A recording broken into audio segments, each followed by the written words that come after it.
Hello students, welcome to WB exam portal. দেখো, তোমাদের যে প্রিভিয়াস ইয়ার রেলের গ্রুপ ডির পেপার ছিল সেগুলো তোমাদের সলভ আমি করাচ্ছি এবং শুরু করেছি। তো আজকে তোমাদের যে প্রশ্নপত্রটা নিয়েছি সেটা হচ্ছে 25/8/2022 এবং সেকেন্ড শিফটের প্রশ্ন 25/8/2022। এই প্রশ্নপত্রে এমন কিছু প্রশ্ন আমি পেলাম যেগুলো কনফিউজিং, সেই জন্য তোমাদের ব্যাখ্যা করে দেবো, ঠিক আছে? দেখো, অ্যামিবা দিয়ে এই শিফটটাতে দুটো প্রশ্ন পড়েছে। এবার দেখে মনে হয় সব কটাই অ্যান্সার হতে পারে, এই জন্য এই প্রশ্নগুলোকে নেওয়া। ওকে, তো দেখো, পরীক্ষায় মাথায় রাখবে সবসময় যে প্রশ্নের অপশান যদি গোলানোর মতো হয় তাহলে কিন্তু বেশি প্রবলেম হয়ে যায়, আর সেটা যদি তুমি পড়ে গেছে এমন চ্যাপ্টার থেকে হয় তাহলে তোমার কনফিডেন্সটাকে লো করে দেয়, যার ফলে কী হয়, পরের প্রশ্ন করার সময় তোমার ওই কনফিডেন্সহীনতা তোমার মধ্যে চলে আসে, যেটাতে জানা প্রশ্ন ভুল হয়ে যেতে পারে, ঠিক আছে? তো ফার্স্ট প্রশ্ন যেটা বলেছে সেটা হচ্ছে অ্যামিবা ড্যাশের দ্বারা খাদ্য গ্রহণ করে, ঠিক আছে? তো নিজের একটা অ্যান্সার দেওয়ার ট্রাই করো। ওকে, আশা করি অ্যান্সার দেওয়ার ট্রাই করেছো। আমি তোমাদের অ্যান্সার বলে দিচ্ছি এখানে কোনটা অ্যান্সার হবে। এইটা হচ্ছে তোমাদের অ্যান্সার হবে। ওকে, এক দাগ হচ্ছে, এটা হচ্ছে আমাদের এক দাগ। ওকে, এবার অ্যামিবা কি? অ্যামিবা হচ্ছে, আমি সব বলে দেবো এখানে, কোনো প্রবলেম নেই। অ্যামিবা হচ্ছে একটা এককোষী, প্রথম কথা এটা অনেকেই জানো, অ্যামিবা হচ্ছে একটা এককোষী, এবং অ্যামিবা কিন্তু ইউক্যারিওটিক কোষের মধ্যে পড়ে, ঠিক আছে? যা বলছি সেগুলো লিখে নাও, এগুলো থেকেও প্রশ্ন আসতে পারে, ঠিক আছে? আমি বেট করে বলতে পারি, আমি এখানে যা লিখবো সব তুমি জানো না, ঠিক আছে? এই ইউক্যারিওটিক এটা প্রাণী হয়, অর্থাৎ উন্নত ধরনের প্রাণীর মধ্যেই পড়ে। মানে ইউক্যারিওটিক মানে সব প্রাণী যে আমাদের মতো উন্নত তা নয়, আমরা ইউক্যারিওটিক, ঠিক আছে? আমাদের কোষও ইউক্যারিওটিক। তো এককোষী এবং ইউক্যারিওটিক, ঠিক আছে? এবার দেখো, অ্যামিবা এই যে খাদ্য গ্রহণ করে, এই খাদ্য গ্রহণের দুটো প্রক্রিয়া আছে। এক, আমিবা এই যে বডি সারফেস, ঠিক আছে, যেটাকে এখানে বলছে শরীরের পৃষ্ঠতল, বডি সারফেস, এই বডি সারফেসের মাধ্যমে খাদ্য গ্রহণ করতে পারে, ঠিক আছে? বডি সারফেসের মাধ্যমে কি করে? খাদ্য গ্রহণ করতে পারে। ওকে, এবং এই খাদ্য গ্রহণ করে, এই যে অ্যামিবা যে খাদ্য গ্রহণ করছে, এটা অ্যামিবা কী করে? বেসিক্যালি বডি সারফেসকে ব্যবহার করে খাদ্যকে কোথায় পাঠায়? খাদ্যকে পাঠায় হচ্ছে সাইটোপ্লাজমে, ঠিক আছে? সাইটোপ্লাজমে, এবং সাইটোপ্লাজমে যে প্রক্রিয়াতে পাঠায় সেটাকে বলা হয় ডিফিউশন। সেটাকে কি বলা হয়? ডিফিউশন, ঠিক আছে? ডিফিউশন বা ব্যাপন, ঠিক আছে? ডিফিউশন বা ব্যাপন। ওকে, এই পদ্ধতিতে, এটা একটা জাস্ট পদ্ধতির নাম, এই পদ্ধতিতে এরা কী করছে? এরা খাদ্যটাকে ভিতরে পাঠাচ্ছে, খাদ্যটাকে কী করছে? ভিতরে পাঠাচ্ছে, ঠিক আছে? এবার একটা জিনিস ভালো করে বোঝো, এছাড়াও এর আর একটা পদ্ধতি আছে, এরা ফ্যাগোসাইটোসিস, ঠিক আছে? ফ্যাগোসাইটোসিস, সাইটোসিস, ফ্যাগোসাইটোসিস পদ্ধতিতেও কিন্তু খাদ্য গ্রহণ করতে পারে। কী করে খাদ্য গ্রহণ করে? কি হয়, ধরো এখানে একটা খাবার আছে, এই হচ্ছে অ্যামিবা আমাদের। অ্যামিবা কী করে? এর যে এর যে শরীর হয় না, অনেকটা মনে হয় থলথলে, অনেকটা জেলির মতো, ঠিক আছে? এবং এ কী করে? এই শরীরের একটা অংশকে এ বাড়িয়ে দেয় এবং এদিকে আরেকটা অংশকে বাড়িয়ে দেয়, এবং দিয়ে কী করে? এই খাবারটাকে যেন জড়িয়ে ধরে, এবং আস্তে আস্তে এই জায়গাটা, এই জায়গাটা বিলুপ্ত হয় এবং এই জায়গাটা জুড়ে যায়, এই অংশটা জুড়ে যায়, যার ফলে খাবারের শরীরের ভেতরে পৌঁছে যায়।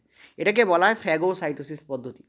এবং এই ফ্যাগোসাইটোসিস পদ্ধতিতে এই যে দুটো পা তৈরি হয়, দেখো এখানে একটা পা তৈরি হচ্ছে না, এই একটা পা, এই একটা পা, এবং এটা হচ্ছে সাময়িকভাবে তৈরি হয়, পরবর্তীকালে আবার শরীরটা একই রকমের হয়ে যায়। এই যে সাময়িকভাবে পা তৈরি হচ্ছে এটাকে বলা হয় সিউডোপোডিয়া। এই যে পাটাকে কি বলা হয়? সিউডোপোডিয়া, ঠিক আছে? SEU, সিউডো, ঠিক আছে? পোডিয়া, ঠিক আছে? পোডিয়া, সিউডোপোডিয়া বলা হয়। এই পাটাকে কি বলা হয়? সিউডোপোডিয়া বলা হয়, অর্থাৎ ছদ্ম পা। সিউডোপোডিয়ার যে বাংলা হয় সেটা হচ্ছে ছদ্ম পা, অর্থাৎ ছদ্ম শব্দ অর্থ হচ্ছে অ্যাকচুয়াল পা নয়, ছদ্ম পা, ঠিক আছে? তার মাধ্যমে এ কী করে? এ খাদ্য গ্রহণ করে। নেক্সট হচ্ছে এই যে ফ্যাগোসাইটোসিস পদ্ধতিতে খাদ্য গ্রহণ করা, ঠিক আছে? এই যে ফ্যাগোসাইটোসিস পদ্ধতি কী করছে? খাদ্য গ্রহণ করছে, এটাকে বলা হয় এন্ডোসাইটোসিস। এই যে ফ্যাগোসাইটোসিস একটা টাইপের এন্ডোসাইটোসিস, ঠিক আছে? মানে এন্ডোসাইটোসিস অনেক টাইপের হয়, তার মধ্যে একটা হচ্ছে ফ্যাগোসাইটোসিস। এটাকে কী বলা হয়? এটাকে বলা হয় এন্ডোসাইটোসিস, ঠিক আছে? এন্ডোসাইটোসিস।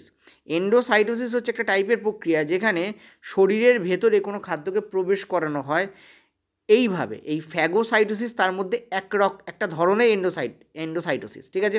এছাড়া আরেক ধরনের এন্ডোসাইটোসিস হয় যাকে বলা হয় পিনোসাইটোসিস। কি বলা হয়? পিনোসাইটোসিস, ঠিক আছে। পিনোসাইটোসিস কিন্তু সিলিয়াও করে, সরি মানে অ্যামিবাও করে।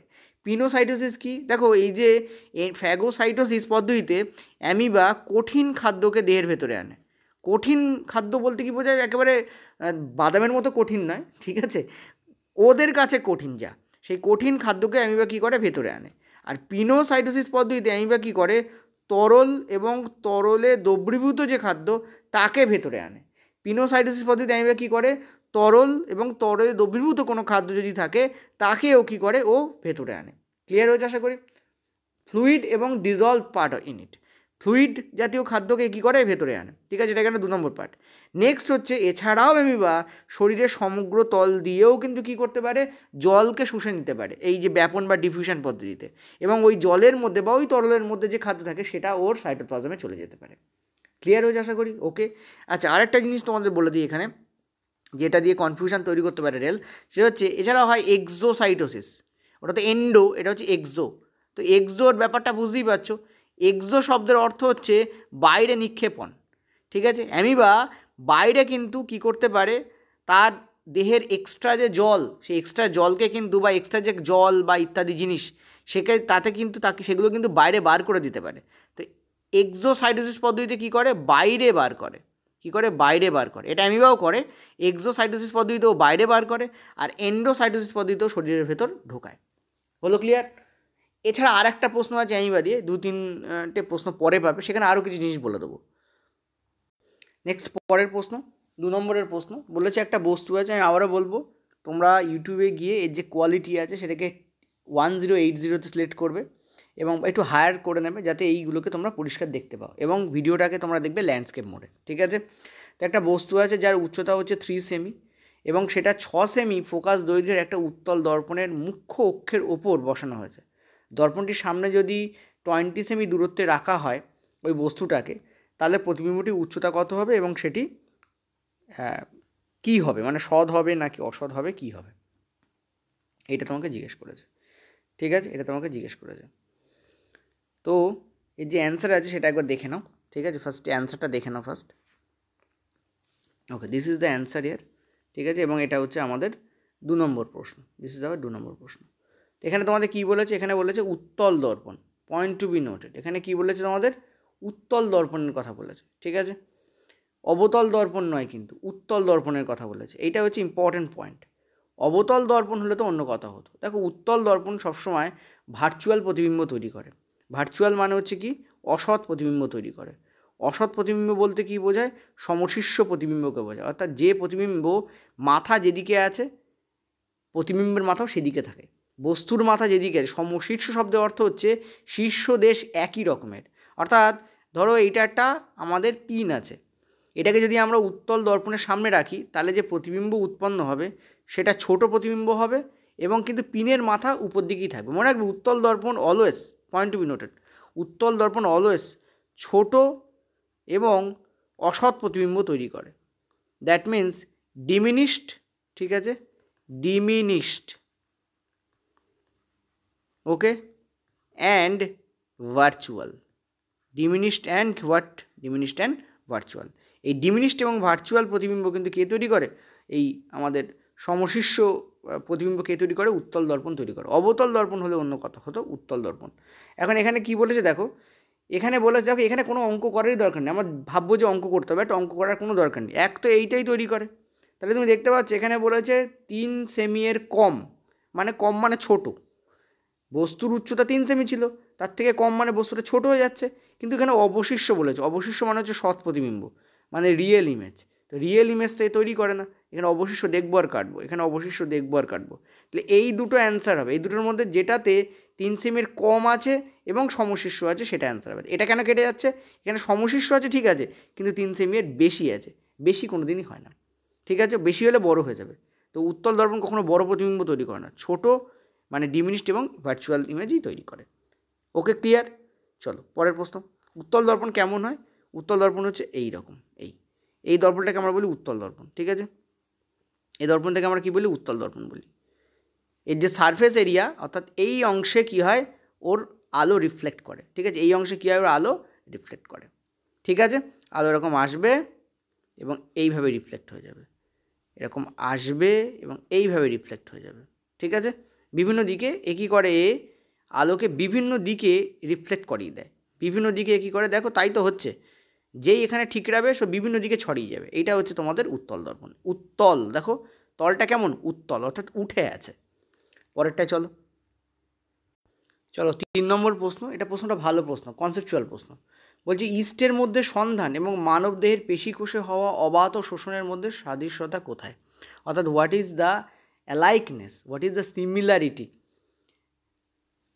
এইটা তোমাকে জিজ্ঞেস করেছে। ফার্মেন্টেশন হচ্ছে ইস্টের মধ্যে, ফার্মেন্টেশন ইন ইস্ট, এবং আমাদের যে মাসল সেল থাকে, পেশিকোষ থাকে, তার মধ্যে যে অ্যানারোবিক তোমাদের শ্বসন হয়, রেসপিরেশন হয়, ঠিক আছে, তার দুটোর মধ্যে কোথায় সিমিলারিটি আছে, সম্পর্ক কী আছে, অর্থাৎ একতা কী আছে, মিল কোথায় আছে? দেখো মিল হচ্ছে কি, দুটোই সাইটোপ্লাজমে হয়, ঠিক আছে। দেখো দেখে নাও অ্যান্সার। ওকে, দেখো এই যে ইস্টের মধ্যে যে ফার্মেন্টেশন, আমি তোমাদের বলেছিলাম ইস্ট, ঠিক আছে, ইস্ট। ওকে, ইস্টের মধ্যে যে ফার্মেন্টেশন হয়, ফার্মেন্টেশন মানে হচ্ছে সন্ধান, ঠিক আছে, ফার্মেন্টেশন। ওকে, এই যে ইস্টের মধ্যে যে ফার্মেন্টেশন হয় বলে দিই একটু। এই ফার্মেন্টেশনে বেসিক্যালি কী হয়, ইস্ট কী করে, সুগারকে ভাঙে। কাকে ভাঙে? ইস্ট কী করে, সুগারকে ভাঙে বেসিক্যালি। সুগারকে ভেঙে, ঠিক আছে, তাকে কি করে, এবং সুগারকে কোন পদ্ধতিতে ভাঙে? গ্লাইকোলাইসিস, ঠিক আছে, গ্লাইকোলাইসিস, ঠিক আছে।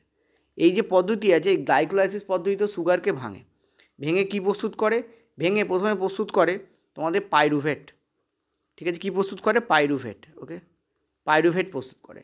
এই পাইরুভেট থেকে পরবর্তীকালে অ্যালকোহল প্রস্তুত হয়, ঠিক আছে। পাইরুভেট থেকে পরবর্তীকালে কী করে, অ্যালকোহল প্রস্তুত হয়, এবং তার সঙ্গে CO2 উৎপন্ন হয়, মানে কার্বন ডাইঅক্সাইডও উৎপন্ন হয়। তো এই ব্যাপারটা পুরোটা হয়, এবং এখানে কোনো অক্সিজেন থাকে না। এখানে কি থাকে না, লিখেও দিচ্ছি, নো অক্সিজেন।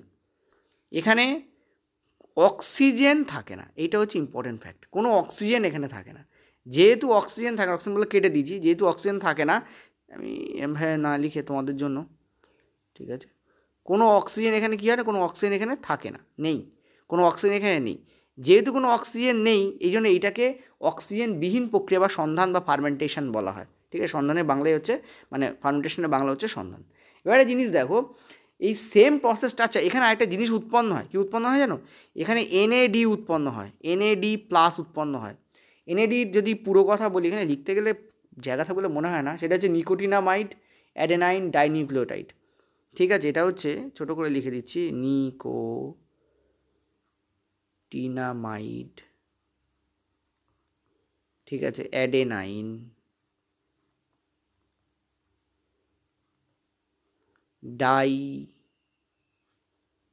ডাইনিউক্লিও, একটু সরি লিখি,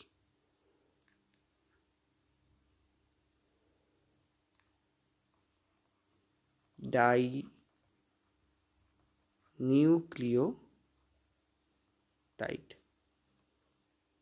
ঠিক আছে, নিকোটিনামাইড অ্যাডেনাইন ডাইনিউক্লিওটাইড প্লাস, এটা উৎপন্ন হয়, এবং এটাই অ্যাকচুয়ালি বেসিক্যালি শক্তির ব্যাপার, মানে এটা থেকে আবার ATP তৈরি হয়, ঠিক আছে।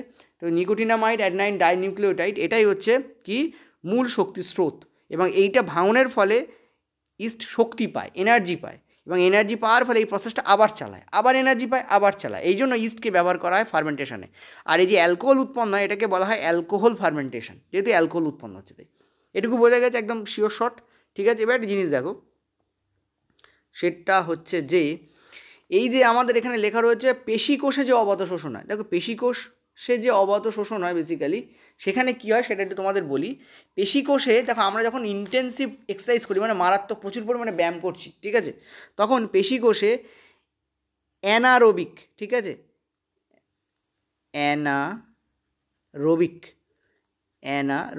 অ্যানারোবিক শ্বসন হয়, মানে রেসপিরেশন হয়।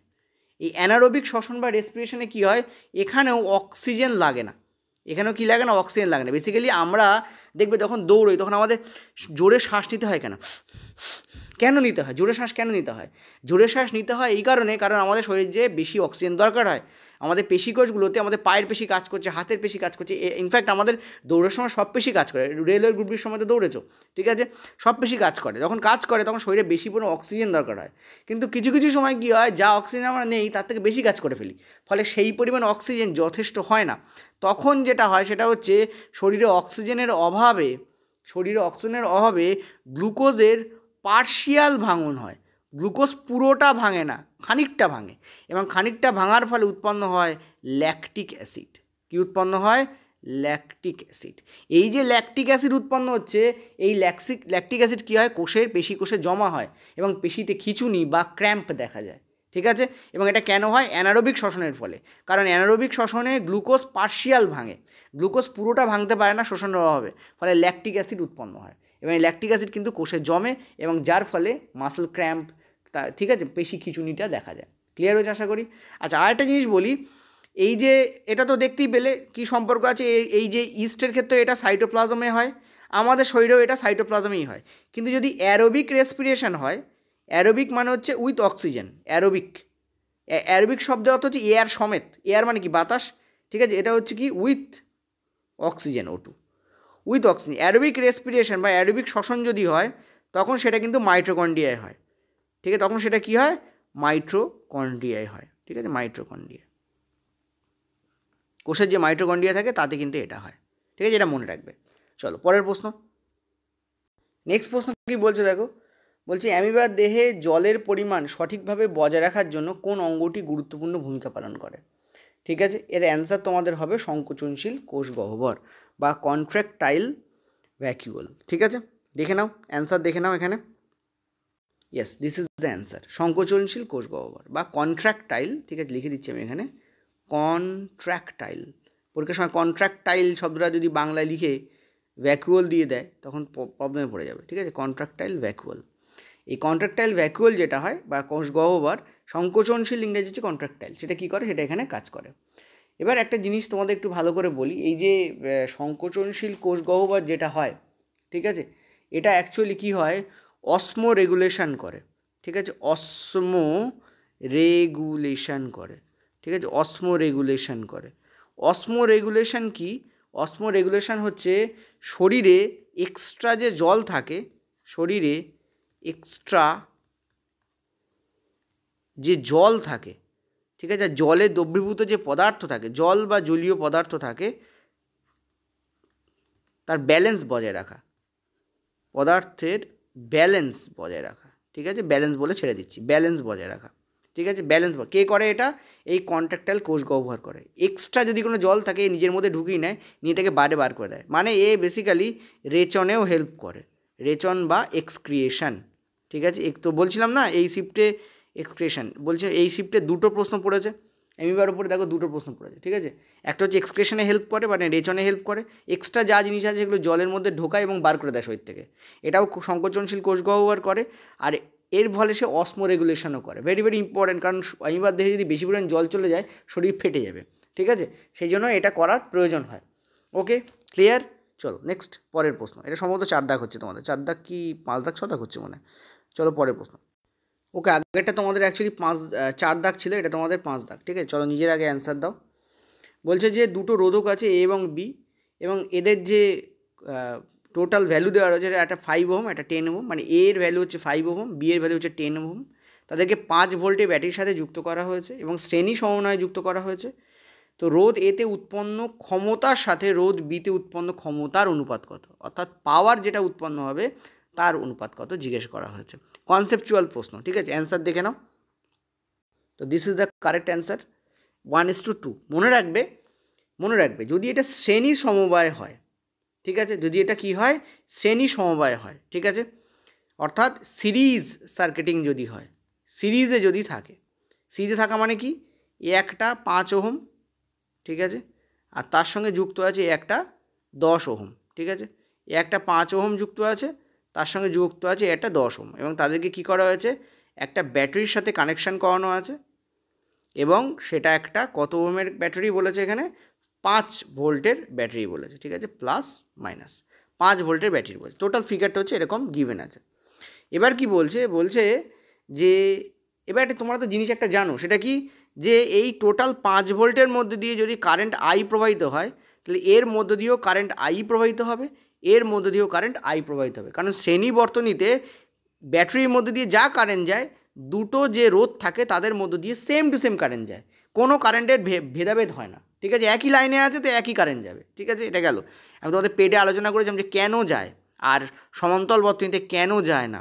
ঠিক আছে, কনসেপচুয়াল জিনিস সব ওখানে আলোচনা করেছি। এবার দেখো একটা জিনিস বলি, সেটা হচ্ছে যে এই যে আমাদের ভোল্ট, এই ভোল্ট কিন্তু এখানে 5 ভোল্ট, এখানে 5 ভোল্ট হয় না।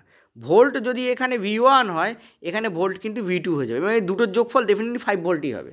কারণ এই ভোল্ট এখানে গিয়ে দুটো পার্টে ভাগ হয়ে যায়, এখানে V1 এখানে V2।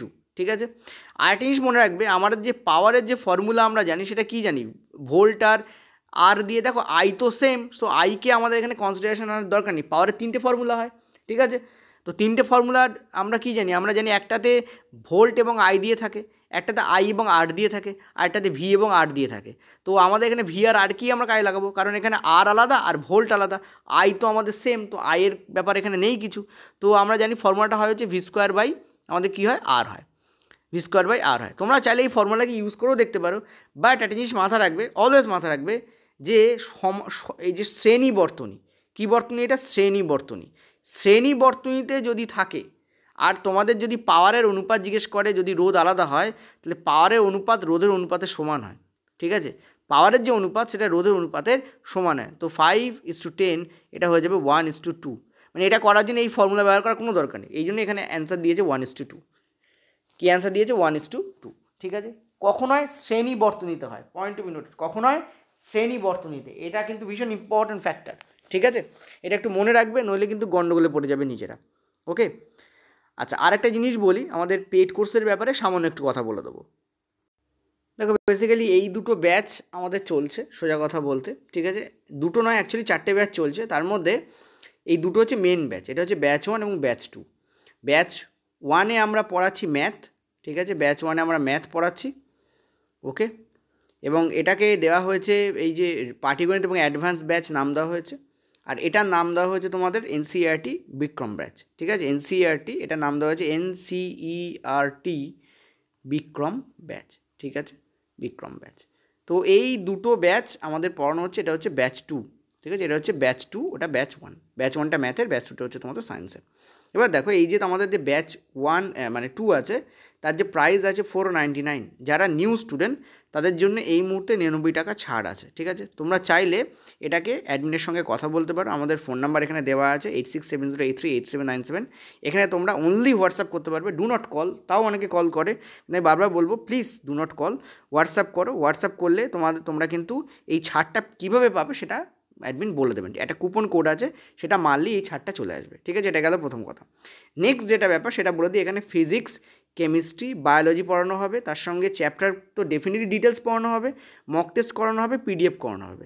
ঠিক আছে, এগুলো দেওয়া হবে। মক টেস্ট এবং পিডিএফ এখন আপলোড হয়নি, নেক্সট এই যে উইক আসছে আমাদের, অর্থাৎ মঙ্গলবার থেকে বা সোমবার থেকে আমি যতদূর জানি আমাদের মক টেস্ট এবং পিডিএফ দেওয়া হবে। ঠিক আছে, এখনও পর্যন্ত যে চ্যাপ্টার কমপ্লিট হয়েছে সেটা হচ্ছে আলোর চ্যাপ্টার, অর্ধেকের বেশি এগিয়ে গেছে।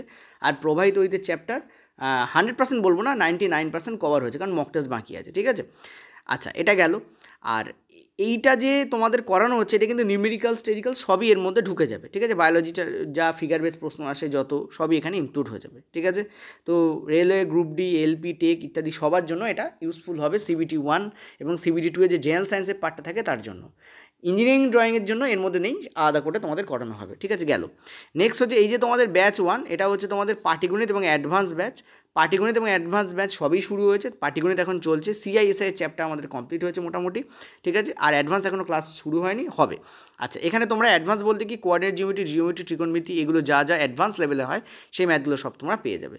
তোমরা এই সায়েন্সের ব্যাচ নেওয়ার পরে ম্যাথ ব্যাচ যদি কেনো তাহলে তোমরা 300 টাকা, 299 মানে প্রায় 300 টাকা তোমরা ছাড় পেয়ে যাবে।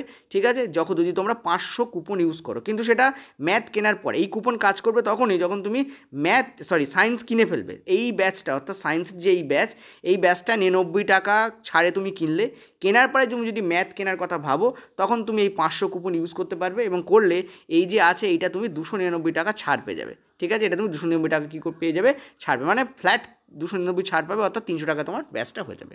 ক্লিয়ার হয়েছে আশা করি। তো তোমরা চাইলে জয়েন করতে পারো। যারা ওল্ড স্টুডেন্ট আছো অর্থাৎ 2023-24 আমাদের অলরেডি ব্যাচ নিয়েছিলে, তারা অ্যাডমিনের সঙ্গে কথা বলো, তাদের জন্য ছাড়ের পরিমাণ বেশি আছে। ওকে, চলো আমরা নেক্সট পরের যে কোশ্চেন্স আছে তাতে চলে যাব। আর চাইলে তোমরা কথা বলতে পারো, নাও আর না নাও ইট ডাজন্ট ম্যাটার, কথা বলতে পারো অ্যাডমিনের সাথে। ওকে, চলো আমরা পরের কোশ্চেনে যাব। আচ্ছা, পরের প্রশ্নে যাওয়ার আগে এটা একটু তোমাদের প্রমাণ করে দেখাই যে কীভাবে এটা হয়। দেখো, আমরা দেখতে পাচ্ছি এখানে power equal to V square by R. তাহলে এই জায়গাটায় যদি যাই, এই V1-এ যদি যাই, তাহলে এখানে পাওয়ার কী হবে? এখানে লিখছি আমি V1, just a minute, okay just a minute. এখানে কী হবে তোমাদের? এখানে যেটা হবে সেটা হচ্ছে V1 তার হোল স্কোয়ার, ঠিক আছে, যেহেতু ভি এর ওপর হোল স্কোয়ার আছে, বাই তোমাদের আর, এখানে আর কত? এখানে আর হচ্ছে তোমাদের 5, ওকে, ইস 2। এটা তোমাদের কী হবে? V2 তার হোল স্কোয়ার, ওকে, V2 তার হোল স্কোয়ার, বাই কী হবে? এখানে আর কত আছে? আর হচ্ছে আমাদের 10 আছে, ওকে, আর আমাদের কত আছে? 10 আছে। এবার ব্যাপারটা হচ্ছে সেটা হচ্ছে যে এখানে V1 আর V2 এর ভ্যালু তোমাকে বার করতে হবে। V1 আর V2 ভ্যালু তোমাকে কী করতে হবে? বার করতে হবে। তো আমরা একটা কাজ করছি, আমরা বার না করে একটা জেনারেল ফর্মুলা তোমাকে বলে দিচ্ছি। বার না করে কী করছি? আমরা জেনারেল একটা ফর্মুলা বলে দিচ্ছি, ঠিক আছে। এটা হচ্ছে R1, এটা হচ্ছে R2। R1 কোনটা? এইটাকে আমরা ধরছি R1, এটাকে আমরা কী ধরছি? R2। আর বলো V1-এর যে ভ্যালু হবে সেটা কী হবে? V1-এর ভ্যালু কী হবে? আমরা জানি যে R equal to, actually I equal to, মানে সরি V ইকুয়াল টু কী হয় আমাদের? IR হয়। V ইকুয়াল টু কী হয় আমাদের? IR হয়। এটা আমরা জানি V ইকুয়াল টু IR হয়।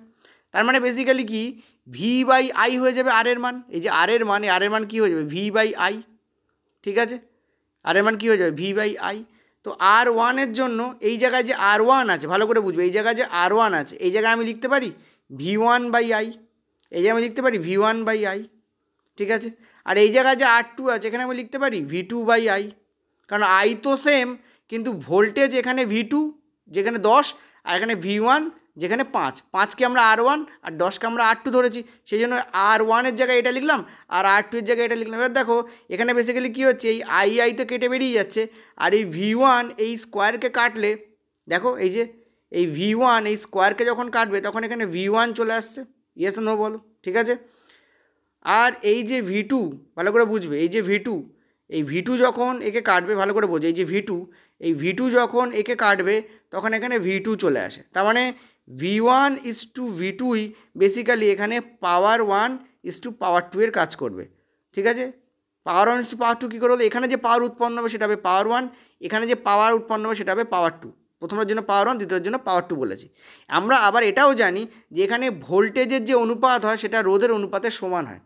এখানে ভোল্টেজের যে অনুপাত হয় সেখানে রোধের অনুপাতে কী হয়? সমান হয়। তার মানে V1 ইস টু V2 আবার কার সমান হবে? রোধের অনুপাতের সমান হবে, অর্থাৎ R1 ইস টু R2 হবে। তার মানে আমরা বলতে পারি P1 is to P2 equal to R1 is to R2। এইভাবে কিন্তু আমরা এখানে প্রুভ করতে পারি, উই ক্যান প্রুভ ইট, ঠিক আছে। এটাকে ইজিলি কিন্তু প্রুভ করা যায়। ক্লিয়ার হয়েছে আশা করি? ওকে, চলো নেক্সট আমরা পরের প্রশ্নে যাব। আচ্ছা, এটা তোমাদের 6 দাগের প্রশ্ন। বেসিক্যালি 6 দাগের প্রশ্ন বলেছে একজন ব্যক্তির লিঙ্গ ড্যাশ দ্বারা নির্ধারিত হয়। এটা আমি তোমাদের অপশান তুলিনি, মানে ভেরি ইজি কোশ্চেন্স। তোমরা জানো যে স্ত্রী দেহে যে সেক্স ক্রোমোজোম থাকে সেটা হয় হচ্ছে তোমাদের XX, আর পুরুষ দেহে যে সেক্স ক্রোমোজোম থাকে, ঠিক আছে, সেটা হয় তোমাদের XY। এটা যখন ডিভিশন হয় তখন এটা XX তৈরি করে, এটা যখন ডিভিশন হয় তখন XY তৈরি করে, ঠিক আছে। এই এক্সের সঙ্গে এই X কাউন্ট হয় তো XX হয়ে যায়, এই এক্সের সঙ্গে এই XY কাউন্ট হয় তো XY হয়ে যায়, এই এক্সের সঙ্গে এই Y কাউন্ট হবে তো XY হয়ে যাবে, আবার এই এক্সের সঙ্গে এই X কাউন্ট হবে তো এটা কী করে দেবে? এটাকে XX করে দেবে, ঠিক আছে। এই যে XY যারা হবে তারা পুরুষ হয়। তো এই যে Y আসছে কোথা থেকে? পুরুষের দেহ থেকেই আসে, ঠিক আছে। তোমরা দেখবে গ্রামে গঞ্জে অনেক সময় মেয়ে হয় বলে মেয়েদেরকে দোষারোপ করা হয়, ঠিক আছে, which is very very wrong, which is very very wrong, ঠিক আছে। কারণ আমরা এখানে পরিষ্কার দেখতে পাচ্ছি অ্যাজ পার জেনেটিক্স বলছে পুরুষই স্থির করে যে মেয়ে হবে না ছেলে হবে, তার জন্য একজন গৃহবধূর কোনো দোষ থাকে না, ঠিক আছে। So this is the wrong method, ঠিক আছে, যে একজন গৃহবধূকে দোষারোপ করা যে মেয়ে হয়েছে কেন। তো এটা একটা তো গেল, এটা খুবই নির্মম একটা প্রথা, ঠিক আছে। এটাকে ইমিডিয়েট স্টপ করা উচিত। স্টপ হয়েওছে বিভিন্ন জায়গায়, যত শিক্ষা উন্নতি তত স্টপ হয়েছে। যাই হোক, এখনও অনেক জায়গায় আছে, অনেক জায়গায় আছে, ঠিক আছে। তো যাই হোক, এটা অ্যান্সার হবে কি? শুক্রাণুতে উপস্থিত ক্রোমোজোম, কারণ শুক্রাণু পুরুষ দেহে থাকে, ঠিক আছে। তো correct answer will be this. পুরুষই ঠিক করে যে মেয়ে হবে না ছেলে হবে, ঠিক আছে। ওকে, তো এটা অ্যান্সার তোমাদের কী হবে? শুক্রাণুতে উপস্থিত ক্রোমোজোম, নট ডিম্বাণু। ক্লিয়ার হয়েছে আশা করি? চলো নেক্সট হচ্ছে পরেরটা, পরের প্রশ্নটা অ্যান্সার দাও। বলেছে একটা তড়িৎ পরিবহনকারী পরিবাহীর ওপরে বলের দিক পরিবর্তন করতে নিচের কোন পদ্ধতি ব্যবহার করা হয়? ঠিক আছে, অ্যান্সার তোমাদের বলেছে তড়িৎ পরিবাহের মান পরিবর্তন, চৌম্বক ক্ষেত্রের প্রাবল্য পরিবর্তন, ম্যাগনেটিক ফ্লাক্স চেঞ্জ। নেক্সট বলছে তড়িৎ প্রবাহের দিক পরিবর্তন। ঠিক আছে, তো বলো কি হবে, কোনটা অ্যান্সার হবে? ঠিক আছে, অ্যান্সার কী হবে বলো? ওকে, অ্যান্সার দেখে নাও। অ্যাজ পার রেল এখানে অ্যান্সার বলছে শুধুমাত্র 3, অর্থাৎ চৌম্বক ক্ষেত্রের প্রাবল্য পরিবর্তন। ঠিক আছে, দেখো এই যে বল, এই বলের সঙ্গে কি সম্পর্ক সেটা বলে দিই। তার আগে একটা এক্সপেরিমেন্ট তোমাদের আমি একটু এঁকে দেখাবো, বেটার তোমরা বুঝতে পারবে। ধরো এখানে একটা হট শু ম্যাগনেট রয়েছে। হট শু ম্যাগনেট কাকে বলা হয়? এমন একটা ম্যাগনেট যে ম্যাগনেটকে দেখতে ঘোড়ার খুরের মতো হয়। ঠিক আছে, যে ম্যাগনেটকে দেখতে কার মতো হয়? ঘোড়ার খুরের মতো হয়। ঠিক আছে, ধরো এখানে একটা হর্সু ম্যাগনেট আছে। ঠিক আছে, এখানে একটা হর্সু কী আছে? একটা ম্যাগনেট আছে। ওকে, ওকে, এই এখানে একটা হর্সু ম্যাগনেট আছে। ওকে, কী আছে? এখানে একটা হর্সু ম্যাগনেট আছে। এই যে হর্সু ম্যাগনেট আছে, এই হর্সু ম্যাগনেটের মাঝখানে, পয়েন্ট টু বি নোটেড, হর্সু ম্যাগনেটের মাঝখানে, আচ্ছা এই হর্সু ম্যাগনেটটাকে এভাবে না এঁকে, 1 মিনিট দাঁড়াও। ওকে, আমি একটা দারুণ ছবি পেয়ে গেলাম ইন্টারনেটে, সেটাই তোমাদের নিয়ে এলাম। বেসিক্যালি কী করা হয়েছে দেখো, এখানে একটা হর্সু ম্যাগনেট আছে। ঠিক আছে, এই হর্সু ম্যাগনেটটাকে এইভাবে রাখা হয়েছে, এর নর্থ ওপর দিকে, সাউথ নিচের দিকে। আর দেখো একটা তার দেখতে পাচ্ছ এখানে। ঠিক আছে, এই যে তারটা, এই তারটাকে ভালো করে দেখো, এই যে তার, এই তারটাকে আমি বোল্ড করে দিচ্ছি, এই তারটাকে ভালো করে দেখো। ঠিক আছে, এই তারটা আর একটা তার দিয়ে এখানে ঝোলানো আছে বেসিক্যালি। আর এই যে দুটো তার, এটা এখানে নেগেটিভ এবং পজিটিভে কানেকশান করানো আছে। ধরে নাও নেগেটিভ পজিটিভ ব্যাটারি দিয়ে এখানে কী করা আছে? কানেকশান করানো আছে। আমি একটু ভালো করে এঁকে দিই, বেটার বুঝতে পারবে। ঠিক আছে, এই ধরো নেগেটিভ, এ হচ্ছে নেগেটিভ, এ হচ্ছে পজিটিভ। ঠিক আছে, এখানে ধরো যুক্ত করা আছে। ঠিক আছে, যখনই তুমি এখানে সুইচ মারবে, এই জায়গায় যেই তুমি সুইচটা অন করবে, তখন কী হবে? এই যে তোমাদের তার আছে, এই তারটা কী হবে? একটা বলের সম্মুখীন হবে। ঠিক আছে, কেন সম্মুখীন হবে? দেখো, যেই তুমি কারেন্ট দেবে এর মধ্যে, এ ম্যাগনেটে কনভার্ট হয়ে যাবে। যে কোনো কারেন্ট ক্যারিং কন্ডাক্টারে একটা ম্যাগনেটিক প্রপার্টি থাকে। ঠিক আছে, অর্থাৎ কারেন্ট দিলে সেটা ম্যাগনেটে পরিণত হয়। তড়িৎ তো যাবেই, তার সঙ্গে একটা ম্যাগনেটে পরিণত হবে, এবং ম্যাগনেটে পরিণত হওয়ার কারণে এ একটা চারপাশে একটা ম্যাগনেটিক তরঙ্গ তৈরি করবে। ঠিক আছে, আমরা জানি যে চুম্বক রেখা তৈরি করবে, বলরেখা, চুম্বক রেখা তৈরি করবে। আর এই যে লাল রঙের চুম্বক আছে, তারও একটা বলরেখা থাকবে, তারও একটা চুম্বক ক্ষেত্র থাকবে, দুটো ইন্টারঅ্যাক্ট করবে, এবং তার ফলে এই যে সরু তারটা আছে, এই একটা বল এখানে দেখতে পাবে, একটা বল এখানে দেখতে পাবে। ক্লিয়ার হয়েছে আশা করি? একটা বল এখানে দেখতে পাবে। কিভাবে দেখতে পাবে? সেটা ফ্লেমিংয়ের left hand rule, left hand thumb rule আমাদেরকে বলে। কি বলে? লেফট হ্যান্ড থাম রুল আমাদেরকে বলে। দেখো একটা জিনিস বলে দিই, ভালো করে শুনবে প্রত্যেকটা জিনিস, তাহলে বুঝতে পারবে। বেশি কোশ্চেন্স আমি আজকে নেইনি, কিন্তু যা কোশ্চেন নিয়েছি সেটা তোমাদের জন্য যথেষ্ট। দেখো, যদি তড়িৎ প্রবাহ এদিক থেকে এদিকে হয়, এই যে লাল যেটা দিয়েছে, এটা হচ্ছে তড়িৎ প্রবাহের দিক বোঝাচ্ছে। একটু ভালো করে আঁকি, জাস্ট মিনিট। আচ্ছা, লাল না দিয়ে চলো আমরা ডিপ কালি নিই এইটা। ধরো তড়িৎ প্রবাহ তোমাদের কোন থেকে কোন দিকে হচ্ছে? এদিক থেকে এদিকে হচ্ছে। এটা হচ্ছে তড়িৎ, ইলেকট্রিসিটি যাচ্ছে। কোন থেকে কোন দিকে যাচ্ছে? এদিক থেকে এদিকে যাচ্ছে, ইলেকট্রিসিটি। E for electricity. ঠিক আছে, ই ফর ইলেকট্রিসিটি। এই তড়িৎ প্রবাহ এদিক থেকে এদিকে যাচ্ছে। আর আমরা জানি চুম্বক রেখা কোন দিক থেকে কোন দিকে হয়, নিজেরা বলো। চুম্বক রেখা কোন দিক থেকে কোন দিকে হয়? আমরা জানি চুম্বক রেখা, ঠিক আছে, ওকে, ইয়াস, চুম্বক রেখা আমাদের হয় নর্থ থেকে সাউথে। এই এ হচ্ছে চুম্বক রেখা, দেখতে পাচ্ছ যে নীলগুলো দেখতে পাচ্ছ, চুম্বক রেখা নর্থ থেকে সাউথে গেছে। আমরা জানি যে চুম্বকের বাইরে চুম্বক রেখাগুলো নর্থ থেকে উৎপন্ন হয়ে সাউথের দিকে যায়, আমরা সবাই জানি এটা। তো চুম্বক রেখাগুলো দেখো নর্থ থেকে সাউথের দিকে গেছে, দেখো নর্থ থেকে সাউথের দিকে যায়। ইলেকট্রিসিটি কোন দিকে যাচ্ছে? এদিকে যাচ্ছে। ঠিক আছে, তো বল কোন দিকে প্রয়োগ হবে? 3টে ফ্যাক্টর এখানে ম্যাটার করে। এক হচ্ছে electricity, point to be noted, কি এক হচ্ছে ইলেকট্রিসিটি। দুই হচ্ছে তোমাদের এই যে চৌম্বক ক্ষেত্র রেখা, এইটা ইলেকট্রিসিটি, চুম্বক ক্ষেত্র রেখা। এবার এখানে অ্যাকচুয়ালি বলেছে শুধুমাত্র 3 মানে কি? Just a minute. হ্যাঁ, তড়িৎ, এইটা আমি তাই বলি, এটাকে আমি কেন দাগালাম? আমি আমার কথা দেখছি আর ভাবছি যে এটাকে দাগালাম কেন? এটা কারেক্ট অ্যান্সার নয়, এটাও কারেক্ট অ্যান্সার নয়। Correct answer will be this, yes 3, only 3 will be the correct answer. ঠিক আছে, only 3, this is the correct answer, এটাই কারেক্ট অ্যান্সার হবে। ঠিক আছে, দেখেছো, দেখলাম তাই বাই চান্স, নাহলে তোমরা ভাবতে এইটা, তখন ভাবতে স্যার এখানে তো 3 আছে, এখানে কেন আবার আমাকে জিজ্ঞেস করতে। দেখো বলে দিই এইটা হচ্ছে কারেক্ট অ্যান্সার। অর্থাৎ তড়িৎ প্রবাহের দিক পরিবর্তন করে, যেই তুমি তড়িৎ প্রবাহের দিক পরিবর্তন করবে তখন সব উল্টে যাবে। তড়িৎ এখন এদিক থেকে এদিকে যাচ্ছে না, ঠিক আছে, যেই তুমি উল্টো করে দেবে তখন এটা রিভার্স হয়ে যাবে। কীভাবে রিভার্স হয়, ফ্লেমিংয়ের লেফট হ্যান্ড থাম্ব রুল নিয়ে দেখানো যায়। আমি লেফট হ্যান্ডটা আনি তাহলে বুঝতে পারবে। তো এই হচ্ছে ফ্লেমিংয়ের লেফট হ্যান্ড থাম্ব রুল, ঠিক আছে, এই হচ্ছে left hand. Left hand thumb rule কী বলে, এই যে তোমাদের দেখতে পাচ্ছ বৃদ্ধাঙ্গুষ্ঠ কোন দিকে, এদিকে মুখ করে রয়েছে, এটা কি কোন জিনিসটাকে বোঝায়, এটা বলকে বোঝায়, বলে লিখে দিচ্ছি। অর্থাৎ এই যে তোমাদের কারেন্ট ক্যারিং কন্ডাক্টার তার বলকে বোঝাবে, ঠিক আছে। কারেন্ট কোন দিকে ফ্লো হচ্ছে দেখতে পাচ্ছ, কারেন্ট এইভাবে ফ্লো হচ্ছে, মানে কারেন্ট বেসিক্যালি এই দিকে যাচ্ছে, ঠিক আছে, কারেন্ট এইভাবে ফ্লো হচ্ছে। এটা কাকে নির্দেশ করে, এটা কারেন্টকে নির্দেশ করে, ঠিক আছে। এই যে রেখাটা এটা কাকে নির্দেশ করবে, এটা কারেন্ট, তো সি ফর কারেন্টকে নির্দেশ করবে।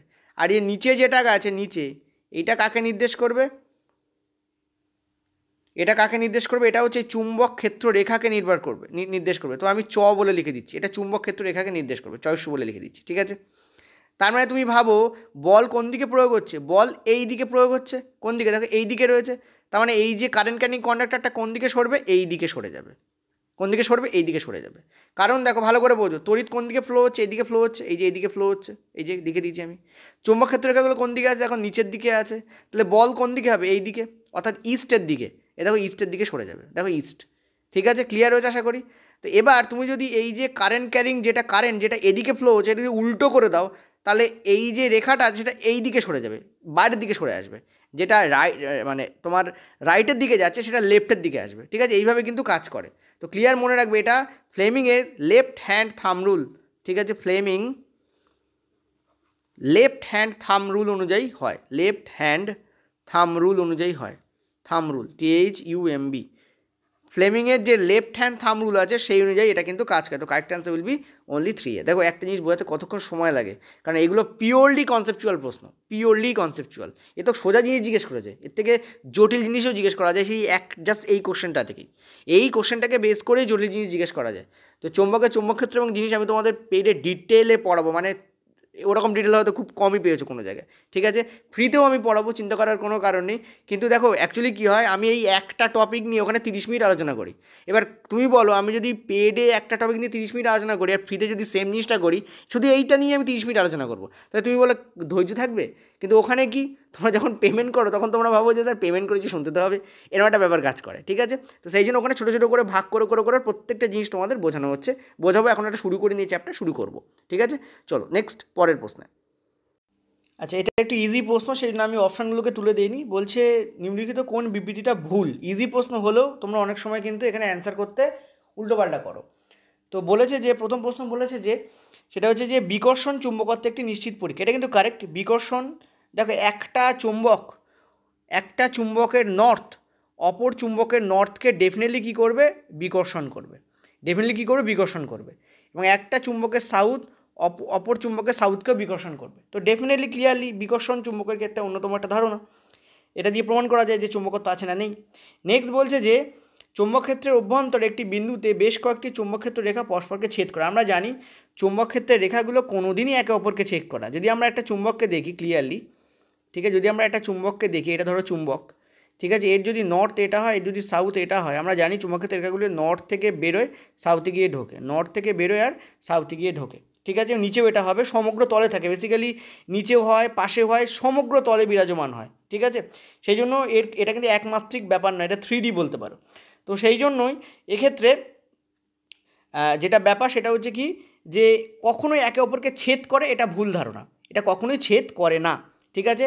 নর্থ থেকে উৎপন্ন সাউথ দিকে যায় চুম্বকের বাইরে, আর ভেতর দিকে কী হয়, দেখো নর্থ থেকে উৎপন্ন সাউথের দিকে গিয়ে ভেতর দিয়ে দেখো সাউথ দিয়ে ঢুকছে, নর্থ দিয়ে বেরোচ্ছে, ভেতর দিয়ে কিন্তু সাউথ দিয়ে ঢোকে, নর্থ দিয়ে বেরোয়, কিন্তু বাইরে নর্থ দিয়ে ঢুকে, নর্থ দিয়ে বেরিয়ে সাউথ দিয়ে ঢোকে, ঠিক আছে। এটা দিয়ে অনেক সময় ভুল কোনটা এটা বলে, মানে বিবৃতির উপর প্রশ্ন দেওয়া হয়। এটাই আমাদের রং ছিল, ওই জন্য 2 নম্বরটা অ্যান্সার করেছে। নেক্সট 3 নম্বরটা দেখো, একটি মুক্তভাবে ঝোলানো চুম্বক কিন্তু উত্তর দক্ষিণ, ডেফিনেটলি সবাই জানি উত্তর দক্ষিণ মুখ করে থাকে চুম্বক, উত্তর দক্ষিণ চেনা যায় চুম্বক দিয়ে। নেক্সট হচ্ছে দণ্ড চুম্বকের ক্ষেত্রের বাইরে চুম্বক ক্ষেত্র রেখাগুলো উত্তর থেকে দক্ষিণে সঞ্চালিত হয়, এক্ষুনি যেটা বললাম সেই পয়েন্টটা এখানে লেখা রয়েছে। ওকে, চলো নেক্সট পরের প্রশ্ন। ভেরি ভেরি ইম্পর্টেন্ট কোশ্চেন্স, একদম কনসেপচুয়াল প্রশ্ন এটা। এটা বলেছে যে একটা লঘু নাইট্রিক অ্যাসিড নিল এবং নিয়ে তাকে যদি 10 মিনিট ধরে 70 ডিগ্রি টেম্পারেচারে উত্তপ্ত করে তাহলে ওর পিএইচের ওপর কী প্রভাব পড়বে। দেখো প্রথম কথা, এখানে এটা লঘু নাইট্রিক অ্যাসিড বলেছে, গাঢ় নাইট্রিক অ্যাসিড বলেনি। ঠিক আছে, যদি গাঢ় নাইট্রিক অ্যাসিড হতো তাহলে এর পিএইচ কিন্তু বেড়ে যেত, কিন্তু এখানে লঘু নাইট্রিক অ্যাসিড বলেছে মানে অলরেডি ডিলিউট করাই আছে। মনে রাখবে, অলরেডি যখন ডিলিউট করা আছে তখন তার মধ্যে যদি তুমি তাপ দাও তাহলে তাপের প্রক্রিয়াটা ততটা সুচারু হয় না যতটা গাঢ় হলে হবে। ঠিক আছে, ক্লিয়ার হয়েছে আশা করি। এখানে যা আছে মোটামুটি পিএইচ তাই থাকে। ঠিক আছে, এবার এখানে বলেছে কমে যায়। ঠিক আছে, এবার এই একই থাকবে আর কমে যায়, এই দুটোর মধ্যে স্টুডেন্টরা গুলিয়ে ফেলে। এখানে অ্যান্সারটা দেখে নাও, কমে যায় এখানে অ্যান্সার করেছে। এখানে বলে দিই শোনো, যখন একটা লঘু নাইট্রিক অ্যাসিড, ঠিক আছে, এই হচ্ছে তোমাদের লঘু নাইট্রিক অ্যাসিড, এই হচ্ছে বিকার। ঠিক আছে, তো এটা হচ্ছে জল মিশ্রিত, ধরো এখানে লঘু নাইট্রিক অ্যাসিড আছে। ঠিক আছে, এখানে ধরো লঘু নাইট্রিক অ্যাসিড আছে, এটা জল মিশ্রিত, ধরো এখানে লঘু নাইট্রিক অ্যাসিড আছে, জল মিশ্রিত লঘু নাইট্রিক অ্যাসিড আছে। ওকে, এটা হচ্ছে লঘু নাইট্রিক অ্যাসিড জল মিশ্রিত।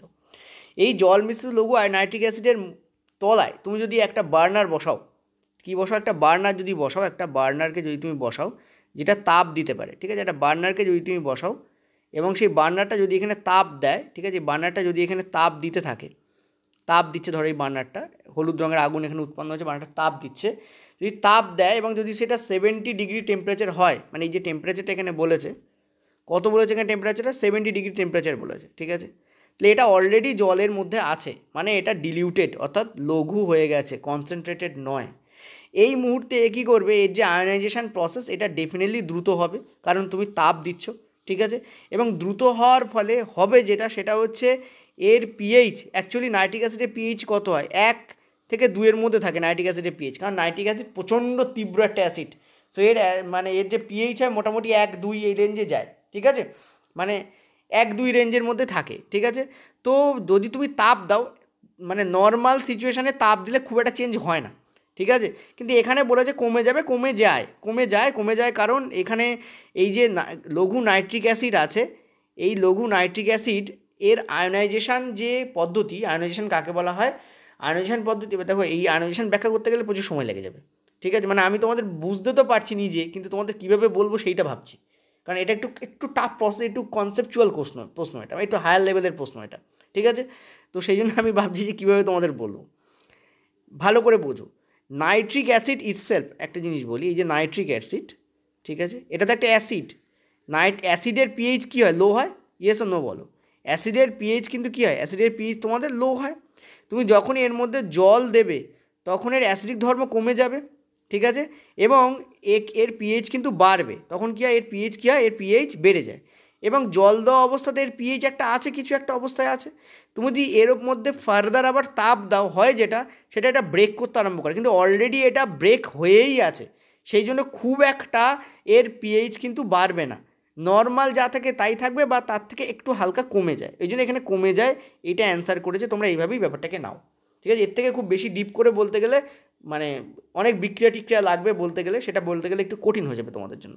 ঠিক আছে, ক্লিয়ার হয়েছে আশা করি। কিন্তু গাঢ় HNO3কে যদি তুমি তাপ দাও, পয়েন্ট টু বি নোট, এর লঘুনা যদি গাঢ় হতো তাহলে কিন্তু পিএইচ বেড়ে যেত, কারণ যেই তুমি ভালো করে বুঝবে, যেই তুমি HNO3 যেটা কিনা গাঢ়, ঠিক আছে, কনসেন্ট্রেটেড, আমি CON বলে লিখে দিচ্ছি, গাঢ় এভাবেই লেখা হয়, কনসেন্ট্রেটেড HNO3কে তুমি যদি তাপ দাও তাহলে এখান থেকে নাইট্রোজেন উৎপন্ন হবে, নাইট্রোজেন ডাইঅক্সাইড উৎপন্ন হতে পারে। তার মানে বেসিক্যালি নাইট্রোজেন, অক্সিজেন আর হাইড্রোজেন এটা ব্রেক করে যাবে, সেই যৌগ উৎপন্ন হোক আর মৌল উৎপন্ন হোক, এটা বেসিক্যালি কী হবে, নাইট্রোজেন, অক্সিজেন আর হাইড্রোজেনে ব্রেক করে যাবে। ইনফ্যাক্ট এখানে জলও উৎপন্ন হবে। তো যেহেতু তুমি তাপ দিলে এইগুলোতে ব্রেক করে যাচ্ছে, তার ফলে হাইড্রোজেন বেরিয়ে যাচ্ছে। হাইড্রোজেনই হচ্ছে সেইটা যা পিএইচকে নির্বাচন করে। আমরা জানি হাইড্রোজেন কনসেন্ট্রেশনই হচ্ছে পিএইচের মূল কারণ। হাইড্রোজেন যদি বেরিয়ে যায় তাহলে পিএইচ কী হবে, পিএইচ বেড়ে যাবে। বেড়ে যাবে কেন, কারণ জানি আমরা যত পিএইচ বাড়বে তত আমরা ক্ষারের দিকে যেতে থাকবো অ্যাসিড থেকে। ক্ষারের পিএইচ কিন্তু বেশি হয়, অ্যাসিডের পিএইচ কম হয়, তো এর পিএইচ লো হয়। এবার যেই হাইড্রোজেন বেরিয়ে যাবে, মানে হাইড্রোজেন আয়নের কনসেন্ট্রেশন কমে যাচ্ছে, তার ফলে পিএইচ এখানে বেড়ে যায়। কিন্তু এটা কনসেন্ট্রেটেড HNO3 এর জন্য হয়। লঘু HNO3 হলে ব্যাপারটা হয় না, এটা একই থাকবে বা কমে যাবে, দুটোই হয়, বাট এখানে কমে যাবে অ্যান্সার নিচে, তো কমে যাবে অ্যান্সার তোমরা করো। ঠিক আছে, চল নেক্সট আমরা পরের প্রশ্নে যাব। নেক্সট পরের প্রশ্ন দেখো, বলেছে এই ছবিতে একটা প্রাণীর প্রজনন প্রক্রিয়া দেখানো হয়েছে এবং তার বংশধরদের মধ্যে সামান্য কিছু পার্থক্য রয়েছে। এই ছবিটা বেসিক্যালি দিয়ে তোমাদেরকে গুলিয়ে দেওয়ার চেষ্টা করা হয়েছে। আমরা সবাই জানি যখন বংশগত পার্থক্য তৈরি হয় তখন সেটা কী কারণে তৈরি হয়, তখন সেটা তৈরি হয় ডিএনএর যে প্রতিলিপি হয় তার কারণে। ঠিক আছে, রেপ্লিকেশন অফ ডিএনএই তো আমাদেরকে খানিকটা মা বাবার মতো, খানিকটা কিছুটা ভ্যারিয়েশন নিয়ে জন্মগ্রহণ করায়। মানে আমরা দেখতে খানিকটা আমাদের মা বাবার মতো হই, কিন্তু পুরোটা তাদের কপি পেস্ট হই না। এটার কারণ ভ্যারিয়েশন। ভ্যারিয়েশন শব্দের অর্থ হচ্ছে পার্থক্যীকৃতকরণ। অর্থাৎ আমাদের কান থাকে, দেখো পৃথিবীতে সব মানুষের কান আছে, নাক আছে, হাত আছে, মুখ আছে, চোখ আছে, কিন্তু তবুও সবাই একই রকমের দেখতে হয়। ইনফ্যাক্ট তারা তাদের বাবা মার মতো খানিকটা হয়, কিন্তু পুরোটা কপি পেস্ট হয় না। এটাকে ভ্যারিয়েশন বলে। ভ্যারিয়েশন শব্দের অর্থই হচ্ছে কিছুটা কিছুটা পার্থক্য থাকবে। ঠিক আছে, তো এই যে পুরো ব্যাপারটা, এছাড়া রোগ নিয়ে জন্মানো, যেমন সুগার থাকলে সাধারণত সুগার হয়, এই যে পুরো ব্যাপারটা, ডায়াবেটিসের রোগ থাকলে ডায়াবেটিস হয়, কারোর পরিবারে যদি তোমাদের ডাউন সিনড্রোম বলে একটা রোগ আছে সেটা যদি থাকে, তাহলে পরবর্তীকালে পরবর্তী প্রজন্মের মধ্যেও সেই ডাউন সিনড্রোম রোগটা আসতে পারে। ঠিক আছে, তো এই যে পুরো ব্যাপারটা, এটা কী কারণে হয়? ডিএনএর প্রতিলিপি গঠনের যে ত্রুটি হয় তার কারণে কিন্তু এই রোগগুলো হয়। যেখানে যে পরিমাণ প্রতিলিপি থাকা উচিত সেই পরিমাণ জিন সেখানে থাকে না, সেখানে কিছু ডিফেক্ট হয়, তার কারণে হয়। তো কারেক্ট অ্যান্সার এখানে কী হবে? ডিএনএর প্রতিলিপি গঠনের ত্রুটি। ঠিক আছে, তো এই জাস্ট এই চিত্রটা দিয়ে তোমাদেরকে গুলিয়ে দেওয়ার চেষ্টা করা হয়েছে, ব্যাস আর কিছু না। ওকে, চলো নেক্সট, পরের প্রশ্ন। এটাও খুব ইজি প্রশ্ন, সেই জন্য অপশান তুলে দিইনি তোমাদের জন্য।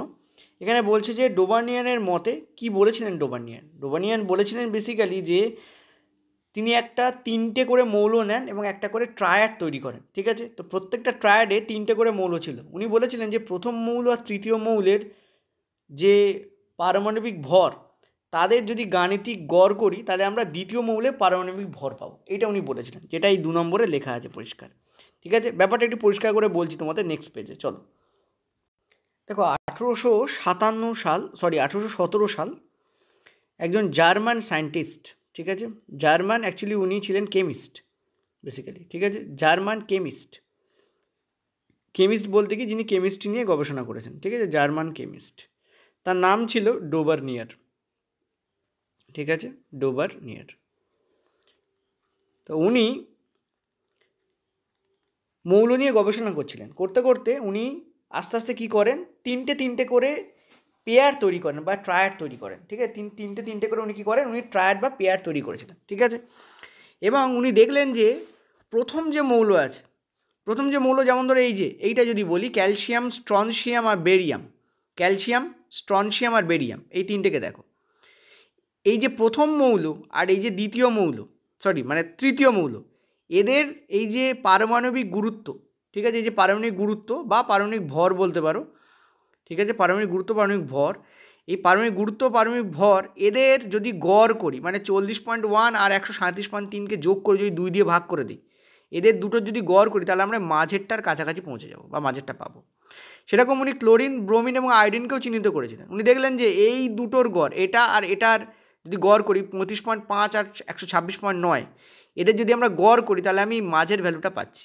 উনি এরকমভাবে ক্লাসিফিকেশন করতে শুরু করেছেন, কারণ ওনার মনে হয়েছিল যে নির্ঘাত একটা শ্রেণীতে এদেরকে ফেলা যাবে। ঠিক আছে, নির্ঘাত এদের একটা শ্রেণীকে ফেলা, কিন্তু এটাকে উনি করতে পারেননি। যে ফার্স্ট যেটা এ শ্রেণী, এটা কিন্তু ওনার শ্রেণী ছিল না। ঠিক আছে, এনসিইআরটিতে এরকম এইটা দিয়ে কিন্তু প্রশ্ন দিতে পারে রেলওয়ে। ঠিক আছে, এটা কী করতে পারে, এটা তো আমাদের ত্রিপুরা এনসিইআরটি থেকেই তুলেছি আমি। ঠিক আছে, এটা কী করতে পারে, এরকম 3টে এরকম খোপ দিয়ে দিতে পারে, 3টে খোপ দিয়ে দিতে পারে, বা 3টে কি 4টে কি 5টা খোপ দিয়ে দিতে পারে, দিয়ে বলতে পারে নিচের কোন দুটি খোপ এই ডোবার্নিয়ারের ট্রায়াডের অন্তর্ভুক্ত নয়। তো এই যে ফার্স্ট খোপটা কিন্তু ডোবার্নিয়ার ট্রায়াডের অন্তর্ভুক্ত নয়। ঠিক আছে, ডোবার্নিয়ার ট্রায়াডে আরেকটা ট্রায়াড ছিল হচ্ছে লিথিয়াম, সোডিয়াম, ঠিক আছে, লিথিয়াম, সোডিয়াম আর হচ্ছে পটাশিয়াম।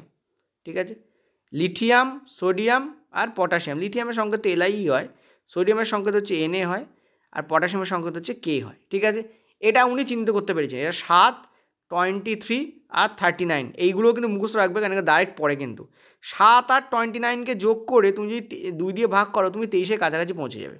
ঠিক আছে, ইনফ্যাক্ট 23-এর কাছাকাছি পৌঁছবে না, 23ই পাবে তুমি।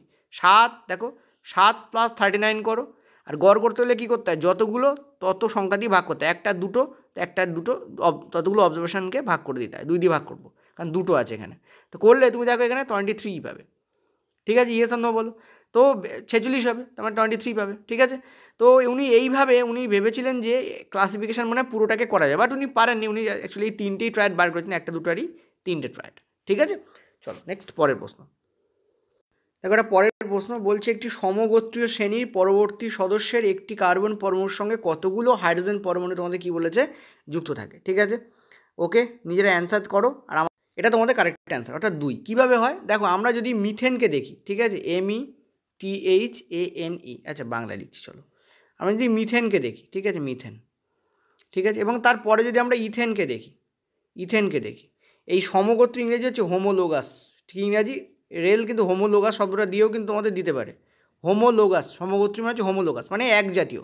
যেমন এগুলো সব হচ্ছে অ্যালকেন, এগুলো সব কি অ্যালকেন, ঠিক আছে, এগুলো সব হচ্ছে অ্যালকেন। তো তুমি দেখবে মিথেনের যে সংকেত হয় সেটা হচ্ছে CH4 হয়। একটা কার্বন পরমাণুর সঙ্গে 4টে হাইড্রোজেন এভাবে বন্ডের অবস্থায় থাকে, ঠিক আছে, একটা কার্বনের সঙ্গে 4টে হাইড্রোজেন পরমাণু এভাবে বন্ডের অবস্থায় থাকে, ওই জন্য একটা কার্বন C আর 4টে হাইড্রোজেন, ওই জন্য আমরা কী বলি এখানে H4 বলি। এবার একটা জিনিস দেখো, আর ইথেনের সংকেত কি, ইথেনের সংকেত হচ্ছে C2H6। তুমি খেয়াল করো একটা জিনিস, যে এখানে কটা কার্বন বেড়েছে, একটা কার্বন ছিল, এখানে 1+ হয়েছে। এখানে কটা হাইড্রোজেন বেড়েছে, দেখো এখানে 2+ হয়েছে। তো এটাই বলেছে একটা কার্বনের সঙ্গে কটা হাইড্রোজেন পরমাণু যুক্ত হয়। অলওয়েজ মনে রাখবে, যে কোনো হোমোলোগাস সিরিজে প্রথমটায় যে পরিমাণ আছে কার্বন, তার সঙ্গে একটা কার্বন অ্যাড হবে, আর প্রথমটায় যে পরিমাণ হাইড্রোজেন আছে তার সঙ্গে 2টো হাইড্রোজেন অ্যাড হবে। তো এখানে 2 এখানে কারেক্ট অ্যান্সার হবে। আরেকটা এক্সাম্পল যেই তোমাদের, যেমন ধরো আমরা একটা এক্সাম্পল নিচ্ছি, আমরা ধরো নিলাম হচ্ছে তোমার অ্যালকিনের নিলাম, ঠিক আছে, অ্যালকিন, ওকে, অ্যালকিন। তো অ্যালকিনের যদি আমরা দেখি, আমাদের প্রথমে কি থাকে, ইথেন থাকে, কি থাকে আমাদের, ইথিন থাকে, ইথিন, ঠিক আছে, এটা ইথেন, এটা ইথিন, ঠিক আছে, সেটা কি C2H4 হয়, ঠিক আছে। আর তারপর কি থাকে, প্রোপিন থাকে, প্রোপিন, তার কি হয় C3H6। তুমি দেখো এখানে কটা বেড়েছে, 2 ছিল 3 হয়ে গেছে, দেখো 1+ হয়েছে। এখানে কটা বেড়েছে, 2+ হয়েছে। একটা কার্বন বাড়বে, পরেরটা যেতে গেলে একটা হাইড্রোজেন বাড়বে। যেমন এর পরেরটা কী হবে, একটা কার্বন বাড়বে আর কী হবে, 2টো হাইড্রোজেন বাড়বে, সরি একটা না 2টো হাইড্রোজেন বাড়বে, যেমন C4H8 হয়ে যাবে। এটাকে কী বলি, বিউটিন বলি আমরা, এটাকে কী বলি আমরা বলি বিউটিন, ওকে। তো এইভাবে কিন্তু একটা কার্বন এবং 2টো হাইড্রোজেন পরপর বেড়ে চলবে, এটাকে হোমোলোগাস সিরিজ বলে। যেমন অ্যালকেনের সিরিজ একটা হোমোলোগাস সিরিজ, অ্যালকিনের সিরিজ যেমন একটা হোমোলোগাস সিরিজ, ঠিক আছে, ক্লিয়ার হয়েছে? ওকে, চলো নেক্সট পরের প্রশ্ন দেখো। পরের প্রশ্ন এখানে কি বলছে, 12 সেমি ফোকাস দৈর্ঘ্যের একটা উত্তল লেন্সের মুখ্য অক্ষের ওপর 18 সেন্টিমিটার দূরে একটা বস্তুকে রাখা হয়েছে।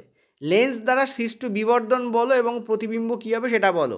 আমি তোমাদের আজকেই কিন্তু প্রতিবিম্ব ব্যাপার সব বলেছি, আমাদের যে পেড ক্লাস আছে পুরোটা তোমাদের বলেছি, যারা পেড স্টুডেন্ট তারা জানো ভালো করে, এবং এটাকে কোনো রকম কোনো অঙ্ক না করেই অ্যান্সার দেওয়া যায়। এরকম ধরনের কোনো না কোনো অঙ্ক না করে কী করে অ্যান্সার দেওয়া যায়, দেখো দেখে নাও, আমি এরকম না যে আমি পেটে বলেছি বলে এখানে বলবো না, ডেফিনেটলি বলবো। আগেরটা মনে করে দেখো, চুম্বকের ব্যাপারটা পুরোটাই কিন্তু বলেছি, ঠিক আছে। চলো এটা কী হবে শুনে নাও। এই হচ্ছে আমাদের অবতল দর্পণ, সরি মানে উত্তল লেন্স, নট অবতল দর্পণ, উত্তল লেন্স। এই হচ্ছে আমাদের উত্তল লেন্স। আসলে উত্তল লেন্সের অবতল দর্পণ সেম টু সেম বিহেভ করে খানিকটা হলেও, সেই জন্য ওটা মুখ দিয়ে বেরিয়ে যায়। এই হচ্ছে আমাদের কি উত্তল লেন্স, ঠিক আছে। আর এই হচ্ছে দেখো এর মুখ্য অক্ষ বা প্রিন্সিপাল অ্যাক্সিস। আর এর যে তোমাদের এফ বলেছে, ঠিক আছে, এর যে এফ, ধরো এইটা এফ কত বলেছে আমাদের, এখানে এফ বলেছে 12 সেন্টিমিটার। কি বলেছে আমাদের, এফ বলেছে কত, 12 সেন্টিমিটার। আর বলেছে বস্তুকে কোথায় রাখা হয়েছে, 18 সেন্টিমিটার দূরত্বে রাখা হয়েছে। দেখো আমরা জানি এখানে একটা এফ থাকে, আর কিছুটা দূরত্বে গিয়ে আমরা 2F পাই, অর্থাৎ এই 12 ডবল, মানে এটা এখানে 24 সেন্টিমিটার, ঠিক আছে। আচ্ছা 2Fটাকে নিচে লিখছি 24, এখানে এটাকে 24 লিখছি ওপরে, ঠিক আছে। এই দূরত্বটাকে আমরা বলি এফ, আর এই দূরত্বটাকে আমরা কি বলি, 2F বলি। আর এই যে বিন্দু আছে এটাকে আমরা কি বলি, সি বলি। সি হচ্ছে এই যে মূল যে লেন্স আছে তার যে ফিজিক্যাল মিড পয়েন্ট, শারীরিক মূলবিন্দু, মধ্যবিন্দু, সেটা হচ্ছে সি থেকে ফোকাস দূরত্ব হচ্ছে আমাদের 12, যেটা বলে দিয়েছে। আর এই সি থেকে এফের যা ডিস্টেন্স 12, তার ডবল করলে আমরা যে ডিস্টেন্স পাই সেটা হচ্ছে 24। সি থেকে এই ডিস্টেন্স অবধি এটা হচ্ছে টোটাল 24 সেন্টিমিটার। তার মাঝখানে কোথাও, অর্থাৎ এই পয়েন্টে কোথাও 18 সেমি, এই পয়েন্টে কোথাও বস্তুকে রাখা হয়েছে। ভালো করে বোঝো, বস্তুকে কোথায় রাখা হয়েছে, এইরকম জায়গায় 18 সেন্টিমিটার ধরে না, এরকম জায়গায় কোথাও বস্তুকে রাখা হয়েছে, প্রিন্সিপাল অ্যাক্সিসের উপরে রাখা হয়েছে। তো বলেছে বিবর্ধন হবে এবং কি সৎ প্রতিবিম্ব উৎপন্ন হবে নাকি অসৎ উৎপন্ন হবে, কি উৎপন্ন হবে তোমাদের বলতে বলেছে। দেখো আজকে আমি তোমাদের পড়েছি তখন আমি কি বলেছি, যে যত লেন্স থেকে আমরা দূরে যেতে থাকবো তত আমাদের প্রতিবিম্ব কী হবে, ছোট হতে আরম্ভ করবে, ঠিক আছে। এইখানে থাকে আমাদের কেস নম্বর 1, অর্থাৎ সি আর এফের মাঝখানে, এটা কেস নম্বর 2, অর্থাৎ এফের উপরে, এটা হচ্ছে কেস নম্বর 3, অর্থাৎ এফ আর 2F এর মাঝখানে। আমি তোমাদের কী বলেছিলাম, প্রথম যে 3টে কেস হয়, ফার্স্ট যে 3টে কেস, তাতে আমরা কেমন প্রতিবিম্ব পাবো? বড় প্রতিবিম্ব পাবো। তো বড় হবে অ্যান্সার। দেখো এখানে এটাতে আছে একের কম, এটা অ্যান্সার হবে না, এটা আছে একের কম, এটা অ্যান্সার হবে না। একের কম মানে কি? প্রতিবিম্ব ছোট। Point to be noted, magnification, ঠিক আছে, ম্যাগনিফিকেশান মানে বর্ধন, সেটা যদি লেস দ্যান 1 হয় তার মানে প্রতিবিম্ব ছোট বোঝাচ্ছে, এটার মানে হচ্ছে প্রতিবিম্ব ছোট। যদি ইকুয়াল টু 1 হয় তার মানে দাঁড়াচ্ছে সমান আকারে, সমান। আর যদি গ্রেটার দ্যান 1 হয় তার মানে দাঁড়াচ্ছে বড়। এখানে একের বেশি রয়েছে, তার মানে এইটা হওয়া উচিত, ঠিক আছে। এখানে তো কম রয়েছে কেটে দাও, এটা তো একের বেশি আছে, তো এটা তো আমাদের এই দুটোর মধ্যে যে কোনো একটা অ্যান্সার হবে। এখন এখানে বলেছে সমশিষ্য আর অবশিষ্ট। আমি তোমাদের কী বলেছিলাম, এই যে 1 নম্বর কেস আছে, যে 1 নম্বর কেস, এই 1 নম্বর কেসেই একমাত্র সমশিষ্য মানে অসৎ প্রতিবিম্ব পাওয়া যায়, ঠিক আছে, অসৎ প্রতিবিম্ব পাওয়া যায়। আচ্ছা, তোমাদের পেটে না সমশিষ্য অবশিষ্ট কথাটা বলা হয়নি, ওটা আমি বলে দেবো নেক্সট দিন, ঠিক আছে। তো 1 নম্বর কেসেই আমাদের অসৎ প্রতিবিম্ব পাওয়া যায়, অসৎ প্রতিবিম্ব সমশিষ্য হয়। সমশিষ্য শব্দের অর্থ হচ্ছে শীর্ষ সমান, অর্থাৎ চিত্রের যা শীর্ষ প্রতিবিম্ব শীর্ষ একই হবে, অর্থাৎ চিত্রের মাথা উপরে পা নিচে আছে, তো প্রতিবিম্বের মাথা নিচে পা উপরে এমন হয়ে যাবে না, উল্টে যাবে না, একই থাকবে, ঠিক আছে।